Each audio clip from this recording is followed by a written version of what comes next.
biggest difference, if you kind of look at them, is kind of almost where they compete. Tesla still kind of has a kind of fairly style and design, and there's kind of real desire around that kind of Tesla badge and brands now, whereas BYD much more competes on price.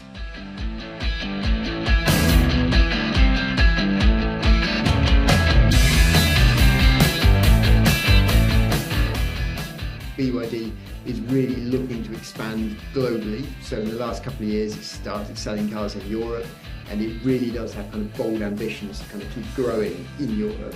It's planning to build a new factory in Hungary to make cars locally in the region, and it's got plans to sort of become the aim of becoming the biggest kind of electric car manufacturer in Europe by 2030, which sounds like quite a crazy ambition, but actually when you see the kind of the speed at which they're growing, it does feel feasible.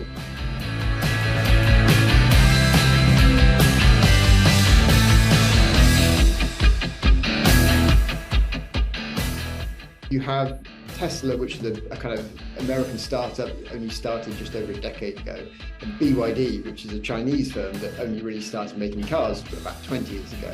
And they're competing to be the world's biggest EV manufacturer. And at this point, that means that all the big legacy firms, like Volkswagen and Ford and Honda and Toyota, are actually playing catch up to these two firms that kind of just weren't on their radar kind of 5-10 years ago.